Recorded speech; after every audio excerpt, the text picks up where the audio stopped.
Hey guys, Pritch here. I'm 1 week from my start on the PCT, Sunday, March 15th. And the last couple of weeks I've been training ferociously, doing endless chores around the house. I think for anyone who's got a household, you get a long list of chores to get done before you disappear, hopefully for 5 months. And so I've been, whether it's been doing carpentry inside the house, spreading mulch outside, caulking, doing all sorts of things. I've been doing all of that. In addition to that, I've been training, perhaps not as much as I'd like to since there's only a couple hours free in the day, but I've been doing a series of anywhere from 6 to 16 mile hikes with and without my pack, sometimes with my dogs for the shorter distances and the longer distances on my own. So yeah, I'm as ready as I think I need to be. Although I can't, really comment about being ready without thinking of the coronavirus. And it's not just, I have angst, not just for myself, but for the family I leave behind, for my wife, for my family, my sister who's and mother and other relatives who I worry about deeply. So that kind of hangs over me, but for the present moment, I'm still planning on heading out and flying to the West Coast on Saturday, March 14th. It could always change, but that's my current plan. So without further ado, let me kind of give a quick overview of my gear and where it stands. I'll try not to get into the weeds too far, but which I'm more than capable of, but I'll just try and do a broad brush overview. Okay, let me start with the big items here. When I hiked the AT, I had the Granite Gear Crown 2. It's a 2-pound pack, worked really well for me. Great support from Granite Gear. When it developed a hole in it, for reasons unknown, they just said, where are you going to be in 3 days? And they mailed me another pack. So great company. I was anxious about the total weight I'd be carrying, given the long water carries and the time in the Sierra, knowing that all the calculations I'd done between what is presently a 17-pound base weight and added items for the Sierra, added food for long hauls and water, potentially 6 liters of water, I could be in the 30s. So recently I switched to the Granite Gear Blaze 2, which still the same capacity, 60 liters, but is a much beefier frame, a polycarbonate frame, and it's rated to carry 50 pounds. So far, so good with that. Let me kind of move along to some of the other bigger items. I did hike the AT with a Nemo Hornet 2P, a great tent. However, it's not amazingly rain resistant. I could kind of cover myself in the AT because there's plenty of shelters where I could duck into on a cold, snowy, rainy night, none of which exists in any meaningful way on the PCT. So I've switched out to a Z-Pax duplex tent, and you can see it there with associated carbon stakes, or what am I saying, titanium stakes, and a ground cloth. In this case, I used an emergency blanket that I trimmed to a specific size. I still have my same sleep system, still a Thermarest X-Therm. It's super warm. I wish it was wider. It's only 20 inches wide. It's like sleeping on a popsicle stick, but it protected me. It's very durable. I have my same quilt in a Cuban fiber bag from Light & Equipment 20-degree quilt, and my same Sea to Summit bag liner, and which was effective. In terms of some of the other things that I'm kind of carrying here, this isn't what I'm going to be wearing. This is in my clothing bag, so this isn't my wearables, but my same beanie from the AT. I did go with a much warmer puffy. It's a LL Bean ultralight down jacket with hydrophobic down with a Pertex shell.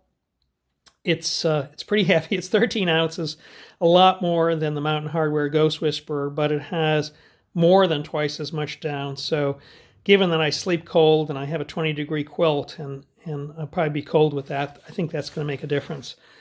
I have an Enlighten equipment, or what am I saying, Enlighten equipment? Lightheart Gear rain jacket. That's a change. This is a polyurethane jacket, only weighs 6 ounces.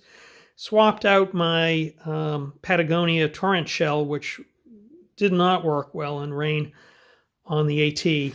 Because it's has no DWR, it's a polyurethane jacket. It's not breathable other than its gigantic pit zips. Made in USA, 6 ounces. So far, very happy with that.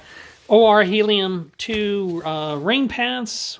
There's also a kilt in there from Enlighten Equipment, still nylon.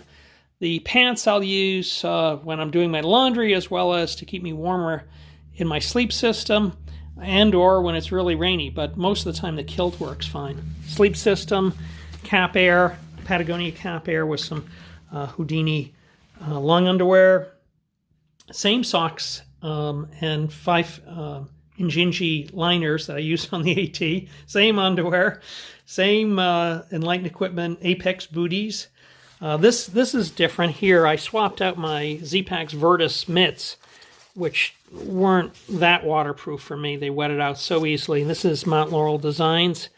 And so far this has worked well.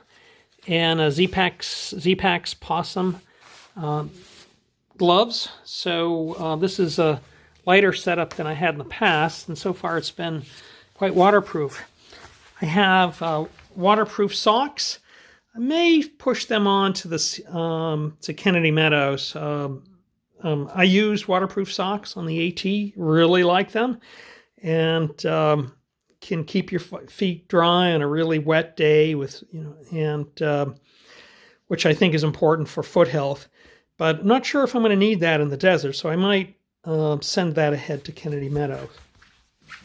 So moving along here, have the same sort of toilet kit here, my Deuce of Spades, same water kit that I used on the AT, a Knock water bag, a Evernew bag. This is Evernew and the Knock are both 2 liters. I use the Knock for dirty water, the Evernew for carrying filtered water long distances. It's actually more waterproof than the Knock. The Knock can leak at times. And my Sawyer filter. Standard toiletries kit, I would say, since I'm a woodworker and I have all these N95 filters around the house and it weighs nothing, I have that packed and a pair of lightweight gloves, surgical gloves.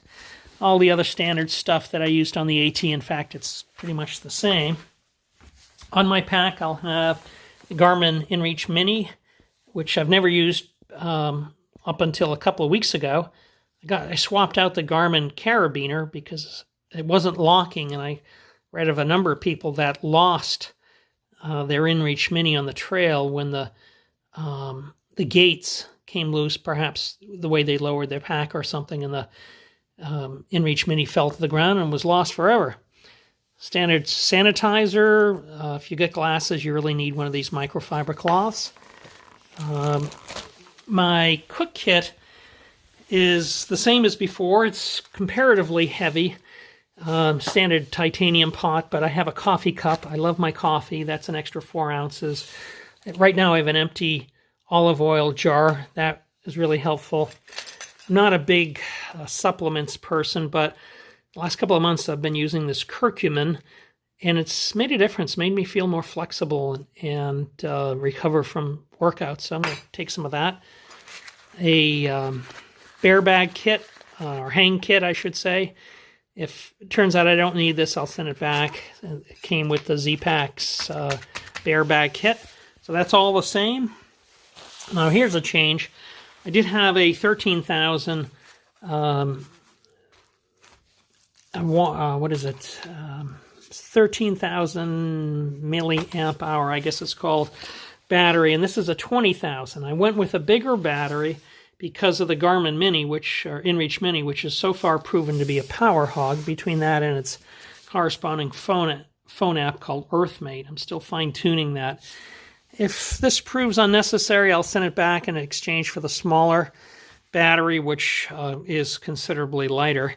I also went with it's a really kind of a bulky wall charger, and I went with this because as I got more educated on larger batteries. They take longer to recharge, and if you're just in town for a few hours, then you're going to be in real trouble trying to charge that. This will simultaneously charge my phone, which is a Type-C, and simultaneously charge this battery, and it will charge the battery from 0 to 100% in 5 hours, in the phone in much less time than that. So otherwise it would have been like 10 hours, so I had to endure more weight from that.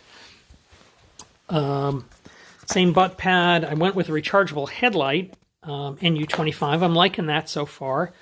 Stick pick, which I kind of like. If I don't use it much, I'll send it back.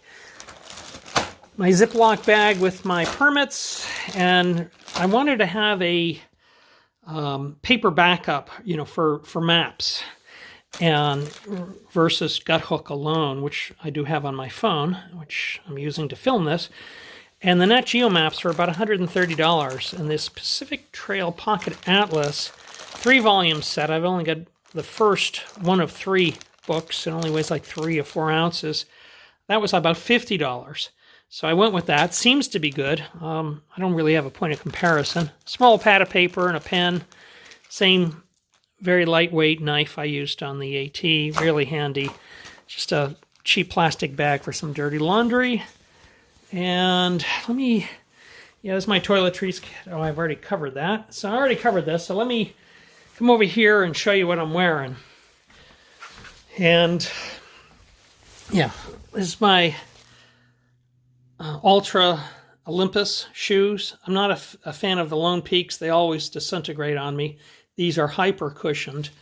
And I'm pairing these with my Darn Tough socks and Injinjis. I've got a new pair of Injinjis, but it's the same socks from the AT.